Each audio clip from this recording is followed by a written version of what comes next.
In un'intervista lei ha detto che non c'era più niente per cui valesse la pena di vivere. Ha cambiato idea? No, non ho cambiato idea. E perché era arrivata a quella conclusione?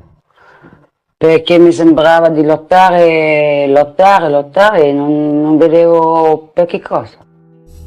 Bentornati tra le poltrone scomode, i VHS un po' sgualciti e le dive che ci hanno fatto sognare a luci basse. Oggi apriamo un cassetto delicatissimo, ma che profuma ancora di pellicola vintage e desideri proibiti. Parliamo di una donna che ha fatto girare più teste lei che un ventilatore in piena estate, Karin Schubert.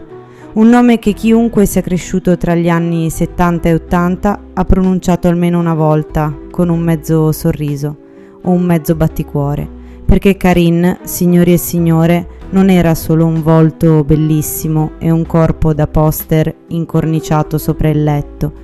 Era una delle regine assolute della commedia più spinta e maliziosa del nostro cinema, con quel suo accento tedesco e quello sguardo che sembrava dire «Lo so cosa stai pensando, e forse hai ragione». Sì, perché Karin Schubert nasce ad Amburgo nel 1944, ma è qui da noi, tra Cinecittà, ciacchi improvvisati e registi con le mani sempre in tasca, che trova la sua patria cinematografica.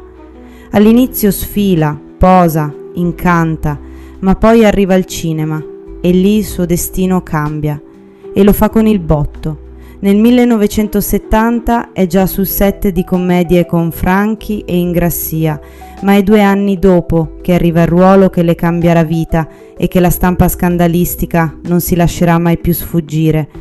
Karin è la moglie focosa e procace dell'ingenuo Pippo Franco, in quel piccolo capolavoro scollacciato chiamato Quel gran pezzo dell'Ubalda, tutta nuda e tutta calda, un titolo che, vabbè, dice già tutto. Ma che te sei fatta un altro bagno? Non te l'hai già fatto quando sono partito 6 mesi fa? Volevo essere a Concia per il vostro ritorno. E chi t'ha detto che ritornavo? Quella vecchia strega? Ma da vostro... Mozzica sempre? Oh no, fu lo mio amore. E poi, nelle condizioni in cui vi trovate, penso che questo bagno caldo serva a meraviglia anche per voi. Se l'acqua non s'offende. E da lì in poi la nostra Karin diventa una certezza del grande schermo, la bionda desiderata, la moglie tentatrice, la dottoressa un po' troppo disponibile, l'infermiera con le forme che non passano certo inosservate. Era ovunque e ogni volta più svestita, ma lo faceva con classe, col garbo di chi sa di essere bella e se lo può permettere. Attenzione però, non facciamone solo una questione di scollature e sguardi allusivi. Karin era anche una vera attrice. Recita nel western Vamos a matar compañeros di Sergio Corbucci, compare nei thriller, si cimenta pure con le celebri pellicole in stile Emanuelle. Insomma, non si faceva mancare nulla. Certo, i film a volte erano quello che erano, ma vuoi mettere a accendere la TV a tarda notte e beccare Karin nel suo massimo splendore, magari con una tunica trasparente e un ventaglio che serviva poco o niente.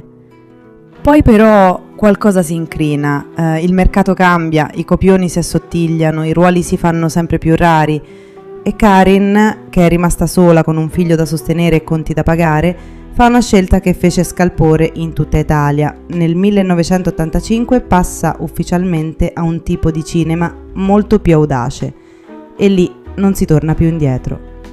Giornali, salotti TV, titoloni. La Schubert da stella delle pellicole maliziose a protagonista di contenuti riservati a un pubblico adulto.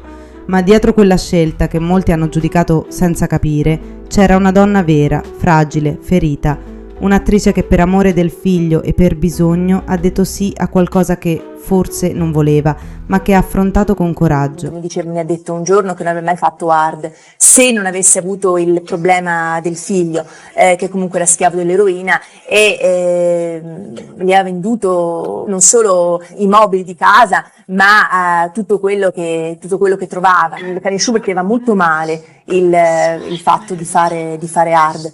Era una persona molto triste. In un'intervista televisiva, tra le lacrime, confessò perfino di aver vissuto un'infanzia difficile.